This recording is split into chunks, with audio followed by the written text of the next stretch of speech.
பொண்டாட்டியை எவனோ கடத்தி வச்சிருந்தான். அப்பவே எங்க மானம் மரியாதைலாம் போச்சு. அவ என்னடானா அப்படி ஒரு விஷயமே நடக்காத மாதிரி சர்வசாதாரணமா சுத்திக்கிட்டு இருக்கா. இப்ப என்னடானா நிவேதாவை கடத்திட்டாங்கன்னு சொல்லிட்டு இருக்கீங்க. சீ, இதெல்லாம் ஒரு குடும்பமா? இந்த குடும்பத்தை மேய்க்கிற நீ எல்லாம் ஒரு ஆம்பளை. சுத்த மானங்கட்ட குடும்பம்யா. எல்லாம் செய்யறதெல்லாம் செய்வாங்களா? இதெல்லாம் பார்த்துட்டு நாங்க பக்குவமா புரிஞ்சுக்கிட்டு போயிடணுமா? நல்ல கதையா இருக்க. கடத்தினதே பெரிய தோஷம்னா இதுல கொலை வேற விழுந்திருக்கு. சம்பந்தியமா, இதுல நிவேதாவுக்கு எந்த சம்பந்தமும் இல்ல சம்பந்தியமா. அத நீங்க சொன்னா போதுமா? கோர்ட்டும் போலீஸும் சொல்லணும்ல. அத ரெண்டையும் நான் சொல்ல வைக்கிறேன். நீங்க நிவேதாவை விசாரணைக்கு அனுப்புறதுக்கு மட்டும் ஒத்துக்கிட்டா போதும். யோ, என்னையா குரங்கு குட்டியை விட்டு ஆழம் பாக்குற மாதிரி ஒன்னு அனுப்பி வச்சு என்ன ஆழம் பாக்குறாள உன் பொண்டாட்டி? பிச்சு புடுவேன் பிச்சு. விஷயம் போலீஸ் வரைக்கும் போயிடுச்சு. எப்படியும் நாம மாட்டிக்கோன்னு தெரிஞ்சதும் இங்க வந்து உண்மையை சொல்றீங்களா? இப்ப போறேன். உன் பொண்டாட்டிய நாக்க பிடிக்கிற மாதிரி 4 கேள்வி கேக்குறேன். அதான்டா நம்ம சம்பந்தியமா. சம்பந்தியமா, நீங்க நேரா சாரு கிட்ட போங்க. சாட்டையில் அடிக்கிற மாதிரி 4 கேள்வி கேளுங்க. ஆனா தயவு செஞ்சு நிவேதா விஷயத்துல மட்டும் கசமுசா பண்ணிடாதீங்க. அதெல்லாம் நான் பாத்துக்கிறேன். செய்ய வேண்டிய கோக்குமாக்க எல்லாத்தையும் மொத்த குடும்பமும் சேர்ந்து செஞ்சு முடிச்சிட்டு இங்க வந்து கதை சொல்லிட்டு இருக்கீங்களா? சம்பந்தியமா கோச்சுக்காதீங்க. நீங்க கோச்சுக்கிட்டா எப்படி? அதான் கதைய முழுக்க சொல்லி முடிச்சிட்டேன் இல்ல. கதைய சொன்னதுல தொண்டை லேசா வறண்டு போச்சு. குடிக்க சில்லுன்னு ஐஸ் வாட்டர் கிடைக்குமா? இங்க ஒரு நிமிஷம் நின்னுட்டு இருந்தீங்க. சுடுதண்ணியை பிடிச்சு மூஞ்சில ஊத்துவேன். வேண்டாம். போங்க பாஸ். வர வேணான்னு சொல்லி தலப்பாட அடிச்சுக்கிட்டேன்னு சொன்னா கேட்டீங்களா? இப்ப பாருங்க, ஒரே தேடி வந்த நாய் மாதிரி நம்ம மேல அந்த அம்மா சுடுதண்ணி ஊத்தின்னு சொல்லுது. இன்டைரக்டா நாயின்னு சொல்றியா?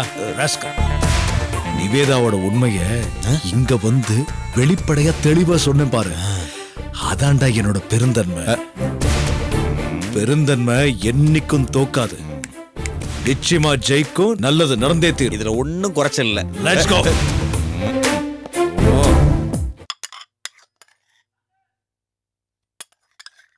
போதும். சரிங்கம்மா.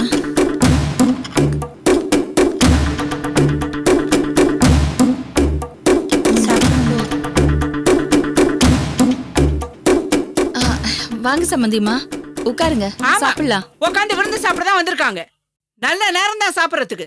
சாப்பிடறதுக்குலாம் என்னங்கம்மா நல்ல நேரம்? நீ வாய மூடு. இன்னைக்குதான் தலை இருக்குல்ல, அது ஆடட்டும். நீ வாலு. நீ எதுக்கு ஆடுற? ஏமா இவ்வளவு கோவமா இருக்கீங்க? கோவமா?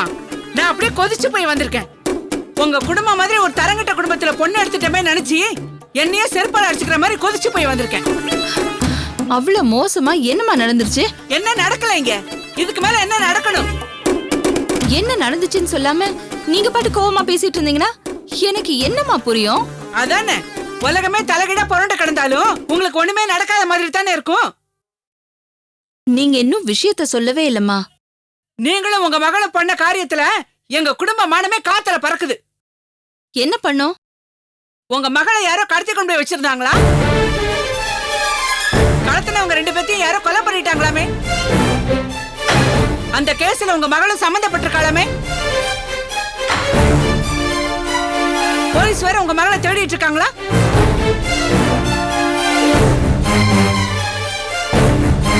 யார் சொன்னா உங்களுக்கு? வேற யாரும் சொல்லியிருந்தா கூட நான் நம்பி இருக்க மாட்டேன். உங்க புருஷன் தான் வந்து சொன்னாரு இத.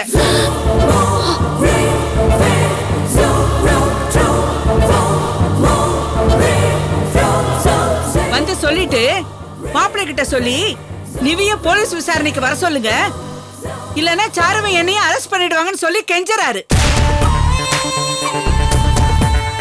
சரியான கிரிமினல் குடும்பமால இருக்கு. முதல்ல என்னடானா, உங்க பையன் யாரோ ஒரு பொண்ணை கிண்டல் பண்ணான்னு அவனை தூக்கி உள்ள வச்சாங்க. அடுத்தது நீங்க ஏதோ ஒரு கொலை கேஸ்ல துப்பு தொலைக்க போனீங்கன்னு சொல்லிட்டு ஒத்தாசை பண்ண போறேன்னு நெல்லூர் போனீங்க. உங்க புருஷன் கதைய கேட்கவே வேணாம். எப்ப பார்த்தாலும் தண்ணிய போட்டுட்டு சலம்பிக்கிட்டே திரியிறாரு. உங்க மக எங்க வீட்டுல இருந்ததுனால அவ ஒருத்தி மட்டும் இது வரைக்கும் எந்த வில்லங்கத்திலயும் மாட்டாம இருந்தா. 2 நாள் நாங்க யாரும் வீட்டுல இல்லைன்னதும் அவளும் உங்களை மாதிரி கிரிமினல் வேலையெல்லாம் செய்ய ஆரம்பிச்சிட்டா. அம்மா என்ன நடந்ததுன்னு தெரியாம பேசாதீங்க. இதுக்கு மேல என்னங்க தெரியணும்? உங்க மகளை கடத்தினது நடந்தது, அங்க கொலை நடந்ததுங்கிறது நடந்தது. அதுக்காக போலீஸ் உங்க மகளை துரத்துறதும் நடந்துகிட்டு இருக்கு. இதுக்கு மேல நடந்தது என்ன தெரியணும்னு கேக்குறேன். நீங்க எல்லாம் கிரிமினலா இருக்கிறதே எங்களுக்கு அசிங்கம் தான். அது போகட்டும்னு பார்த்தா உங்க மகளையும் உங்களை மாதிரி கிரிமினல் ஆக்கி வச்சிருக்கீங்க. அம்மா நீங்க வரம்பு மீறி பேசுறீங்க. என்னத்த வரம்பு மீறி பேசிட்டேன் நானு? கிரிமினல் சொன்னேன். அதை விட கூடுதலான வார்த்தை இல்லையேன்னு பாத்துக்கிட்டு இருக்கேன். இது பாருங்கம்மா, என்ன நடந்துச்சுன்னு நான் சொல்றேன். 2 நிமிஷம் கொஞ்சம் காது கொடுத்து கேளுங்களேன், அப்புறம் உங்களுக்கே புரியும். புரிஞ்ச வரைக்கும் உள்ள நாத்தமே தாங்க முடியல. இதுல விளக்கமெல்லாம் வேற கேட்டானா நான் என்ன அவனோ தெரியல. இத பாருங்க, உங்க விளக்கத்தை எல்லாம் கோர்ட்ல வந்து சொல்லுங்க. கோர்ட்லயா? என்னம்மா சொல்றீங்க? சொல்றதுக்கு என்ன இருக்கு? இந்த மாதிரி ஒரு கிரிமினலை வச்சு என் மகனால எப்படி நிம்மதியா வாழ முடியும்? அதனால உங்க மகளை டைவர்ஸ் பண்ண போறேன்.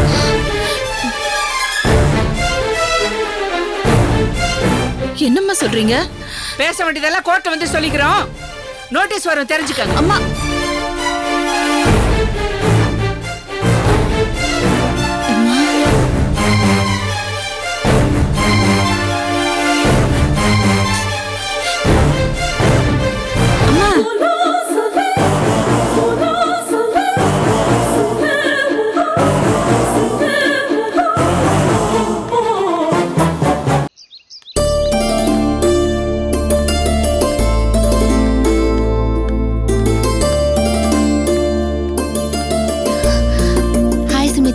ஹாய். என்ன ஆபீஸ் முன்னாடி நின்னுட்டு ஃபோன் பண்ணி வர சொன்னீங்க? உள்ள வந்திருக்கலாமே.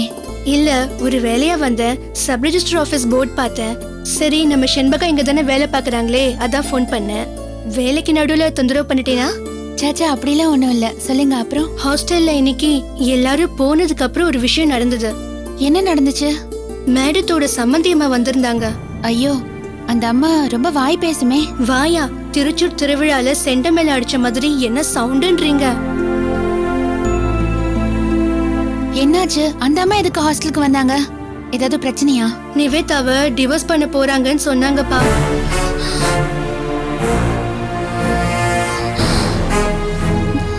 மேடத்தோட பொண்ணு வாழ்க்கையில ஏதாச்சும் பிரச்சனையா? இல்ல பொண்ணுக்கும் மாப்பிள்ளைக்கும் ஏதாவது தகராறா?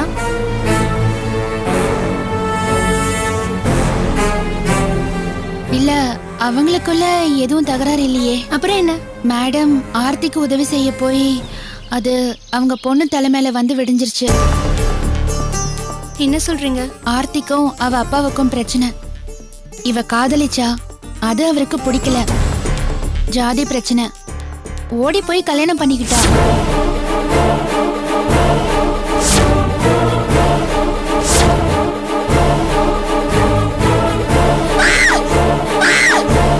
நிவி அங்கிருந்து தப்பிச்சு வந்துட்டா.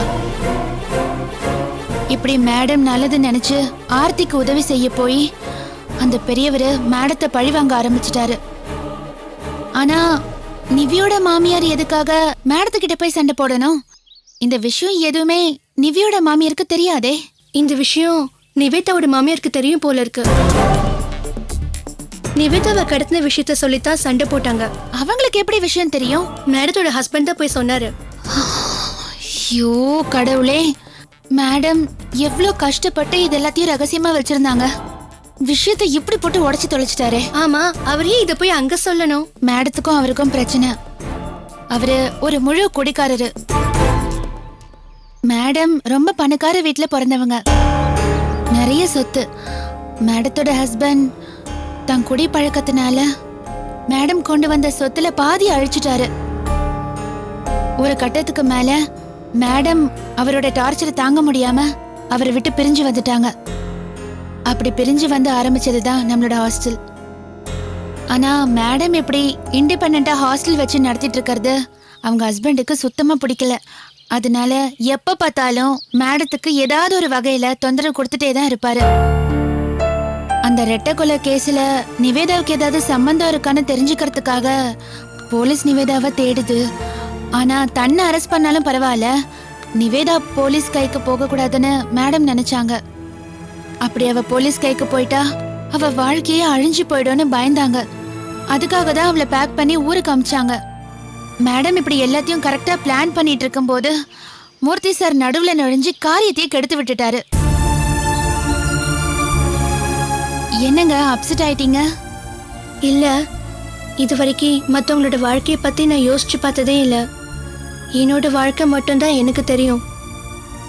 உலகத்துல எல்லாரும் சந்தோஷமா இருக்காங்க, எனக்கு மட்டும்தான் சந்தோஷம் இல்ல, நிம்மதி இல்ல நினைச்சுக்கிட்டு இருந்தேன்.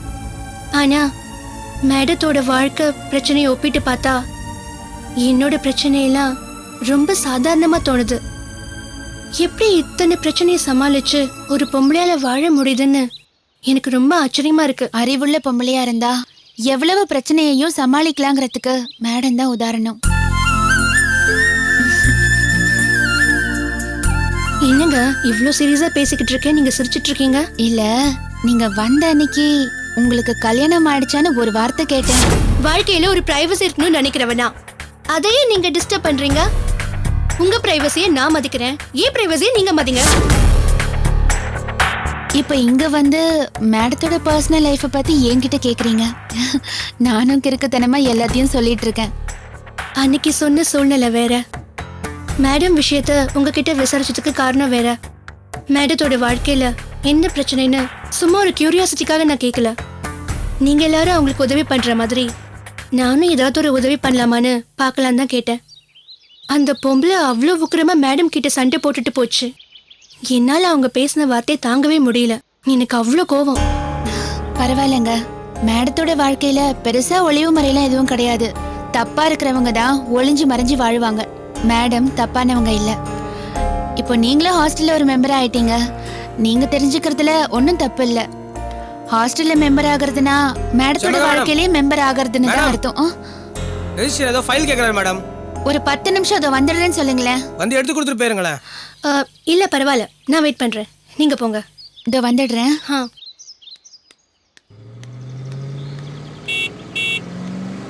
So dance while I put you in a trance. Sensation, feel the vibration. I say, hey, hey, hey, what you got to say, what you got to say.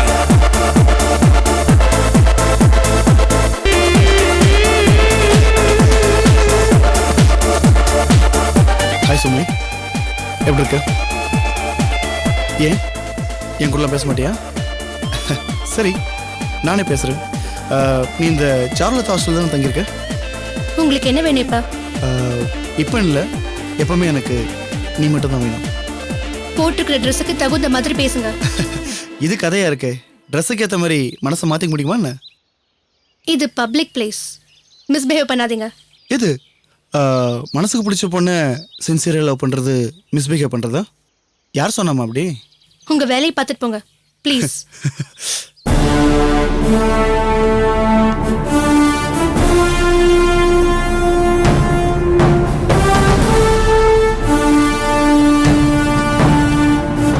என்ன சார்? நான் உங்களை விசாரிக்க தான் இவ்வளோ தூரம் வந்தேன். என்னையா என்கிட்ட விசாரிக்கிறதுக்கு என்ன இருக்கு? அது ஏன் பிரச்சனை, அதை நான் பார்த்துக்கிறேன்.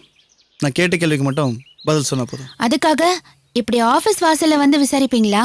இருக்கலாம், பட் ஐம் சாரி, விசாரிக்க வேண்டியது என்னோட டியூட்டி. நீங்க விசாரிக்கிறதுல பத்தி எனக்கு எந்த ஆட்சேபனையும் இல்லை சார். ஆனா எங்க ஹாஸ்டல்ல வந்து விசாரிக்காம இப்படி ஆஃபீஸ் ஹவர்ஸ்ல வந்து விசாரிச்சீங்கன்னா எனக்கு வேலை கெட்டு போயிடாதா? நீங்கள் சொன்ன அதே ஆஃபீஸ் ஹவர்ஸில் நடு ரோட்டில் உங்கள் ஃப்ரெண்டு கூட நின்று பேசிகிட்டு இருக்கீங்க. அப்போ கேட்டாத உங்கள் ஆஃபீஸ் ஒர்க்கு இப்போ நான் விசாரணை பண்ணுறப்ப கேட்டதா? சரி கேளுங்க சார், சொல்றேன். ஆர்த்தி உங்கள் ஹாஸ்டல் மேட்டு தானே? என்ன சார், இவங்க உங்க பக்கத்துல தானே நிக்கிறாங்க, இல்லையான்னு கூட கேட்பீங்க போல இருக்கு. என்ன ஜோக்கா? கேட்ட கேள்விக்கு மட்டும் ஒழுங்கா பதில் சொல்லு. ஆமா சார், ஆர்த்தி என்னோட ஹாஸ்டல் மேட் தான். அப்புறம் பியூலா, தோ இந்த சுமித்ரா, இவங்க எல்லாரும் கூட என்னோட ஹாஸ்டல் மேட்ஸ் தான். சாரு மேடம் தான் ஹாஸ்டல்ல நடத்துறாங்க. செல்வி அக்கா அங்க சமையல் வேலை செய்யறாங்க. ஏறு, நான் ஆர்த்தியை பத்தி மட்டும் தானே கேட்டேன், எதுக்கு தேவையில்லாம இவங்களை பத்தி எல்லாம் சொல்லிட்டு இருக்க? இல்ல, அடுத்தது நீங்க இப்படி ஏதாச்சும் தான் கேட்பீங்கன்னு நினைச்சுதான் நீங்க கேட்கறதுக்கு முன்னாடியே சொல்லிடலான்னு சொன்னேன். என்ன கேட்கணுன்றதை நான் டிசைட் பண்ணிக்கிறேன். நான் கேட்ட கேள்விக்கு ஒழுங்கா பதில் சொன்னா மட்டும் போதும், புரிஞ்சுதா? கேளுங்க சார். ஆர்த்திக்கு ஏதாவது மாத்திர போற பழக்கம் உண்டா? எனக்கு ஞாபகம் இல்லை சார். இந்த பாருங்க, பொய் சொல்ல வேண்டிய அவசியம் இல்லை. ஆர்த்தி மென்டல் டிப்ரெஷனுக்கு மாத்திரை சாப்பிட்ற விஷயம் எனக்கு நல்லாவே தெரியும். அந்த மாத்திரை ஆட்டியை நான் அவங்க ரூம்லேருந்து எடுத்திருக்கேன். இதை அவங்களே ஒத்துக்கிட்டாங்க. சார், நான் சொல்றேன்னு தப்பா நினைச்சுக்காதீங்க. ஆர்த்தியோட மாத்திரையை நீங்களே எடுத்திருக்கீங்க. அவளும் அது என்னோட மாத்திரை தானே ஒத்துட்டு இருக்கா. அதுக்கப்புறமும் ஏன் சார் என்கிட்ட வந்து அவ மாத்திரை சாப்பிடுவாளான்னு கேக்குறீங்க? உங்களுக்கு வேலையே இல்லையா சார்?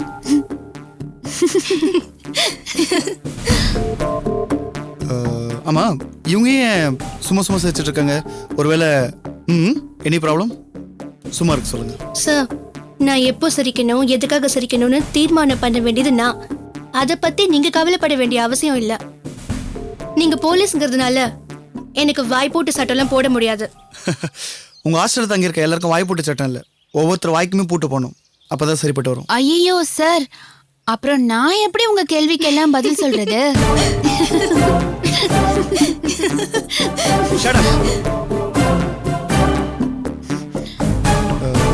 ஆர்த்திக்கு இந்த மென்டல் டிப்ரெஷன் ப்ராப்ளம் எத்தனை மாசமா இருக்கு? அவளோட அண்ணனும் அவங்க ஆட்களும் ஆர்த்தியோட ஹஸ்பண்டை வெட்டி கொன்னப்போ அவளுக்கு அந்த பிரச்சனை இருந்தது.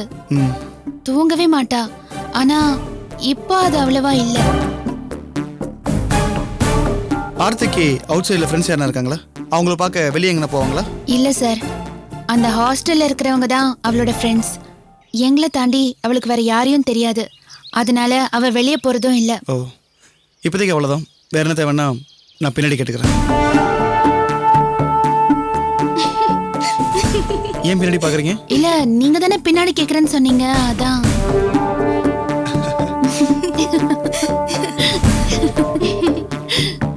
பரவாயில்ல, நல்ல சரிங்க. பொண்ணுங்க சிரிச்சா பூ பூத்தது போல இருக்கு. நிறைய சரிங்க, நிறைய பூக்கள் பூக்கட்டும். Lean at me when I'm on the scene. Jump around, jump around, jump around now. Jump up and get down. ஆளும் அவன் மூஞ்சியும் பார்த்தாலே எனக்கு பிடிக்கல. போலீஸ் மாதிரியா இருக்கான். இவனெல்லாம் எப்படிதான் டிபார்ட்மெண்ட்ல செலக்ட் பண்ணாங்களோ. சரி வாங்க, கேண்டீன் போய் ஒரு டீ சாப்பிடலாம்.